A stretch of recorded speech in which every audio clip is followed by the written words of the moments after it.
টাকা বরাদ্দ হয়েছে এই অবস্থা থেকে উঠলাম না কোনোদিন। আমি 2 নম্বরে বলে আপনাকে এরা যেন জানাই যায় তাতে চুলার কাটার মানুষের বাক্য বদল হইব। আমি জানাই দিছি যে 29 কোটি টাকা বরাদ্দ হয়েছে, কি কারণে আমার নামে বিচার দিতে দিতে সংসদ ভবন মধ্যে বিচার দিছে। সুন্নু ভাই আমার লেগে বিচার দিচ্ছেন না সংসদ, ওইটা যে মাননীয় স্পিকার এই যে একটা লোক সব হিসাব করে আমার ইজ্জত থাকে না। স্বাস্থ্য স্পিকার করতে করতে বড় হইলে একবারে তেলি আবার বলতে দেব জগদীশপুর এর মানে সাইলে এই জায়গায় দাঁড়াইয়া ঠিক 4 মাস আগে যখন নির্বাচনে জিতছিলাম, আর নির্বাচনের আগে 2 দিন 3 দিন আগে যখন লাস্ট শেষ জনসভা করি এখানে, তখন আমি কিছুই জানতাম না রাষ্ট্রের পলিসি কি। তখন আমি আমার স্বপ্নের কথা আপনাদের সামনে বলছিলাম। স্বপ্ন ছিল এই যে মরা খোয়াই নদীটারে পরিষ্কার করে 2 পাশে রাস্তা হবে, আর এই খোয়াই নদীতে নৌকা চলবে। আমাদের ছেলে মেয়েরা বিকাল বেলা মেহমানরা আসলে আমরা বেড়াইতে নিয়ে যাব ওই চা বাগানে, আমরা এই নদীতে নৌকা এবং স্পিড বোট চলবে। আমাদের কাছে আছে প্রায় 3 কিলোমিটার নদী। 3 কিলোমিটার নদী এইরকম সারা সিলেট বিভাগে জানা আছে কিনা আমার জানা নাই, কিন্তু আমরা ভাগ্যবান আমাদের সোনারঘাটে আছে। কিন্তু আমরা দুর্ভাগ্য যে 3 কিলোমিটার নদী যে ছিল এইটা প্রকাশ পাইতে পাইতে আপনারা 40 বছর দিয়ে দিছি আমরা। এখন ফুটপাথ থেকে এমনি আইলে বোঝা যায় যেমন একটা সমুদ্রের মতো লাগে। সিএনজি যে সাগানো খানা হয়, আমি যে জিগায় সারা বছরের উপর জ্যাম নাকি সে দেখি হয় স্ট্যান্ড। আমি 2টা স্ট্যান্ড বানাই দিছি। স্ট্যান্ডটা উদ্বোধন হইলে বলে সিএনজি রাস্তার মধ্যে রাখলাম মোরা, উনকা তো স্ট্যান্ড আছে, উনকা আমার তো সব আমার কারণে আপনার বিচার জায়গা 40 বছর ধরে আমি দেখি ওই সিবা দিয়ে আমার এমডি যায়, আর ওই বাজার ভালো এমডি মাছ ওরা মাছ বেছে, আর এমনি ভালের পর আছে এই ওই সারা 15-20 বছরে আমার জানা মতো উন্নতি হয়েছে। ওই একটা পৌর মুক্তিযোদ্ধা 70 বানানো হয়েছে, এটা আরো কিছু জায়গা আটকেছে। আমি সোনারঘাট থেকে যখন রাস্তাটা গেছে তখন তো আমরা সোনারঘাট থেকে একবারে তেরা হয়ে ছেড়ে দিছে। আজকে মাধবপুর 1 শতক জায়গা গেছে, এরা 15 লাখ 20 লাখ, আর আমরা খালি তলের দিকে যাই। এখন জায়গার থেকে আর আমার সাথে যোগাযোগ করছে কিটার লাগে। আমি বললাম যে আপনারা কেউ লাগে ভাই, যে স্বপ্নের কথা আমি বলছিলাম দেখা যায় এই স্বপ্ন এমনি আমার বইতেছে এই সরকার এবং এই রাষ্ট্র।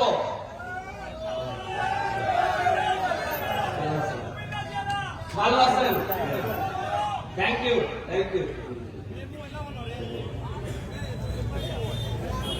এরাই আমরা বলতেছে যে ভাই তোমার রাস্তাটা আমরা বড় করে দেব। কেমনে বড় করবা? স্বাস্থ্য বড় করতে করতে বড় হইলে একবারে তেলি আবার বলতে দেব জগদীশপুর মুক্তিযোদ্ধা সত্তর। এর মানে সাইলে দিব আপনার যে কষ্টটা আমরা আছেন, এই যে একটা সিএনজি প্রত্যেক দিনে মানুষ বলে, কারণ এই রাস্তা 40 বছর আগে যে যানবাহন আছে 40 বছরে তো 10 ডাবল বাড়ছে যানবাহন, এটা রাস্তায় একই আছে। এর লেগে আমি কইতাম যে মজা মারে মজা ভাই, আর আন্দোলন ভাই সহ আমরা খালি পয়সা পাবো। এই আইসা রাস্তা তো রইতো, এখন সমস্যা দেখা দিচ্ছে। রাস্তা বড় হইতো যেটা বাজার বড় হরণ কেমনে, বাজার বড় হলে তো বিল্ডিং বাংলা বলবো। এবার আমি এনারে অপশন দিছি, তারাও আমার বিষয় উপরে আকাশের মধ্যে হেলিকপ্টার উঠবো, ড্রোন উঠবো, উঠে দেখবো যে বাজার তারে বাইপাস করলে কোন দেখো ইকেন্দ্রও বলন যায়, ইকেন্দ্র বলন যায়। বাইপাস মানে ধরুন গুগারা যায়, ধরুন বাইপাস দিতে গেলে যায় দুইটা ও একটা বাজারে ফেসি দিয়া ওই কেন্দ্রে গিয়ে একবারে যদি গিয়ে উঠে এই এই আমতলিকা যদি উঠে অভিগঞ্জের যেভাবে বাইপাস দিচ্ছে আমরা শান্তি হইব না, হইতো না। এখন আজকাল যারা এই মিটিং আইছেন না তারা কার পাইবা, কারণ জায়গার দাম যে বাড়বো তারা তো জানেন না। তোমরা যারা মিটিং আইছো কিছু হাত লাভাত করে জায়গা রাখা যায়, যারা মিটিং আমি যে ডাকছি এগুলো আইছেন যে তার পাইবা তারা মনে করেন যে বিদেশ গেলে বিদেশ টেকা দিবি, আরে টেকা দিবি মানে সব কানটা খোলা রাখবে, টেকা দিবি उनका সাইটা ফেসে আমি এমপি হয়েছি, আমি জানি আগামী বারবার আনা এমপি হতে পারবো ওই চাইতাম না, কারণ আমি রাস্তা বড় করলে জানে বেটার ঘর কিছু বাংলো এই বেটায় বলবো ওই বুকটা দিয়ে আমার কথা বলে বলেছি, কিন্তু যা বলবো সব চুনার কাঠের কথা হইব। আমি যদি মহিলাও যাই তাতেও যদি আমার সোনারঘাটের মানুষে মনে করে যে এই পুরাটা মরছে সোনারঘাটে লাগিয়া, আমার একটা বিশ্বাস সোনারঘাটের মানুষের সবচেয়ে বড় জানাজা আমার দিয়ে দিত। সাইপ্রাস গেছে সরকারের বরাদ্দ পাইছে 29.29 কোটি, কত পাইছি আগে জীবনে তুমি আগে থেকে ফাঁসতে হতো না, যেখানে আইলো গেল আইলো প্ল্যান তার গেল প্ল্যান গেল।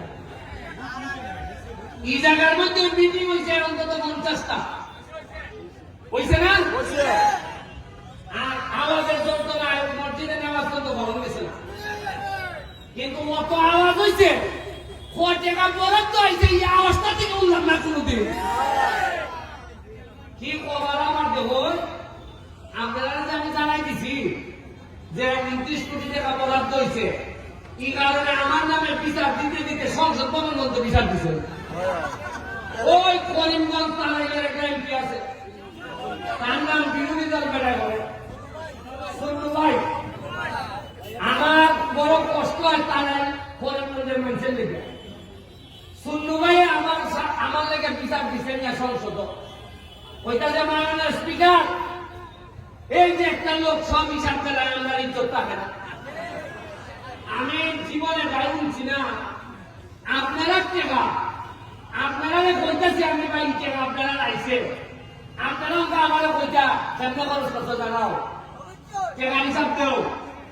আমি কথা বলছিলাম দেখিয়া আমার নামে বিচার মহান সংসদ, আর আমি একবার শিখাই তুমি তো বিরোধী দল, তুমি সরকারের বিরোধিতা করতে, তুমি আমার বিরোধিতা করো তারা এর মানে হইল গিয়া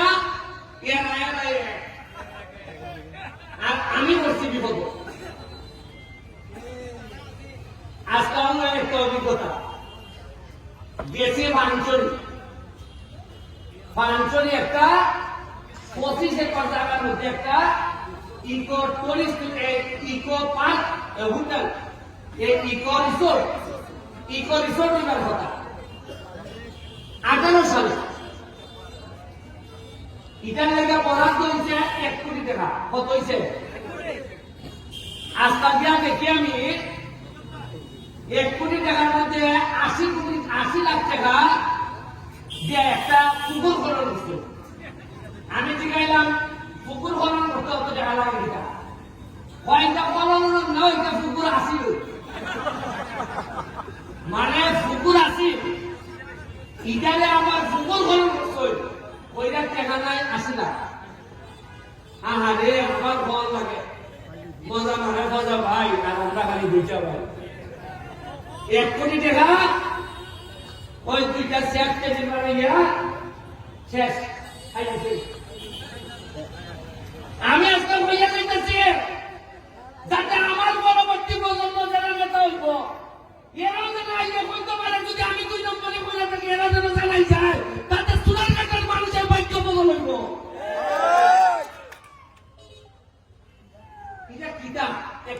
কয় টাকা খায় 40-এর বড় কোলেস্টেরলের ওষুধ লাগে রসুয়া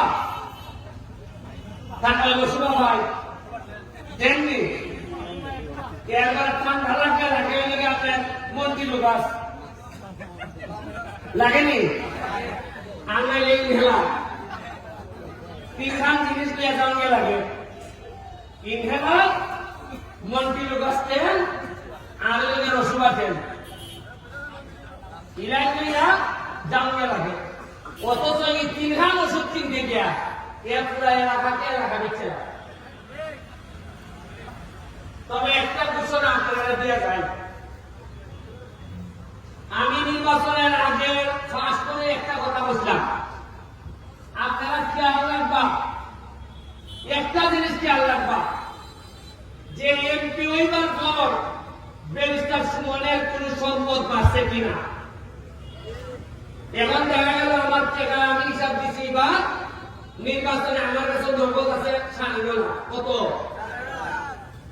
আগামীবার নির্বাচনের সময় আমি যদি হিসাব দেই আমার কাছে আছে 53 কোটি আপনার মনে প্রশ্ন আইবনি ওকে দিয়ে আমি আল্লাহ বলছি আইবনি খালি কথা দিছি সোনারঘাট মাধবপুর ঢাকা আমেরিকা লন্ডন পৃথিবীর কোন জায়গায় আমি আমার পরিবার মানে আমার বউ বাচ্চা আমরা কোন ধরনের সম্পদের মালিক হব না ফ্ল্যাটও না ফ্লোটও না সোনারঘাট আমি নতুন কোন আমার বাপের যে আছে ওই যে আমরা বিয়ের যে বাসা খান আর বাসার সামনে যে আমরা সমিল মিল যেটা আছে এটা ছাড়া নতুন 100 আমি কিনতাম এর মানে আমার বুঝি নাই ব্যারিস্টার হিসাবে একটা মামলা বলে 5 লাখ টাকা হয় আগামীটা এমপিবার পর বুঝি আরো বাড়ছে মাইটা মনে করেন না সৎ মানুষ তারা মামলাটা দেব সব টাকা নিয়ে যে টাকা যদি বলে সব টাকা নিয়ে মাধবপুর সোনারঘাটের মাঝে পিছাই দিতেছে এই যে মোলাগান এটা যেটা করতে গিয়ে বিল দিছে আমারে 113 থেকে কতদিন 125 দিন ধরে দুইটা এক্সকাভেটর চলতেছে খরচ করছে প্রায় 80 লাখ টাকা 81 লাখ এর মধ্যে সরকার থেকে পিআইএর মাধ্যমে বরাদ্দ পাইছে 9 লাখ তাও আবার 9 লাখ লোকে একটা কিতা করুন টাকা এই কিতাবা রাস্তাতে গাইডওয়া এই বন্ধ বরাদ্দ পাইছে খালি টিয়ার কাবিটা ইজনে আমি যাই ইচ্ছে দিতে পারি আর মজার জিনিস হল আমি যে কাম করতেছি মরা গান পরিষ্কার করা 100 দিন করার পর আইসে ঢাকার থেকে প্রজেক্ট ডিরেক্টর দেখবার লাগে যে এত ভালো কাজ করতেছ উনকা ইয়াম বেটা যখন অফিসিয়াল লোক আইছে তখন আইয়ামকে পৌরসভায় কয় এটা তো টেকা তোলা আছে আমরা লিখছে মানে পৌরসভা এটা থেকে বরাদ্দ পাইছে আমরা জানি আমি বললাম বেটা পৌরসভা তোমরা এই কথা জানাইতে আমার 100 দিন নিলাই যে অলরেডি তোমরা টেকা বরাদ্দ আছে খামই করতো না এরা চাইছে আমার উঠে দেওয়া হয়েছে আপনারা কোনদিন জয়েন পৌরসভার বরাদ্দ আছে এমনি না কোনদিন না দেখেন না গেল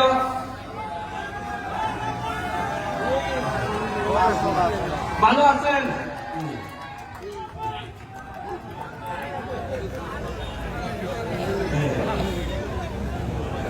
বুঝছেন না আপনি পৌরসভার যে টাকা বরাদ্দ আছে এটা আমরা জানি না ওকে এই কথা হয়তো কিনা যাই না টাকা বরাদ্দ এই টাকা করাও না করে বা আমিও তো পরিষ্কার করার পর জানলাম করে আমি তো জানি না প্রেস ক্লাবের প্রেসিডেন্ট সেক্রেটারি আরে সাংবাদিকের মতো না কিছু গুগল অনুসন্ধান করতে না এরাও জানে না এই যে আমার নুরুল আমিন ভাই ওই গেল আসেনি নুরুল আমি ভাইয়া আমারও জুতা জানে, কিন্তু আমার কোন বন্ধু বেলে জুতা জানে না, নিচে এটা জানে আর এটা জানে না। কি মরা করছি আমি, জীবন এমন ছিলাম ঈদের সময় শাড়ি পাওয়া যায়, লুঙ্গি পাওয়া যায়। এবার আমি কইয়া দিয়েছি যে শেখ হাসিনা তো আমারে 400 শাড়ি আর লুঙ্গি দিছিল, বইয়া দিয়ে আমি সব বন্ধু ঘুরে বেড়াইছি। এর বলে আবার কিনা গিয়া লাগাইছে হয়তো শাড়ি মেলে আমার কোন বন্ধুর বয়ে হয়েছে। আর এমন ভাবে নিউজ করে সাংবাদিকরা, বোঝা যায় বন্ধুর বউর সাথে আমার সম্পর্ক। আমি এবার সিদ্ধান্ত নিচ্ছে জননেত্রী শেখ হাসিনারে গিয়া বলবো ইকাটা শাড়ি আর দিওই না।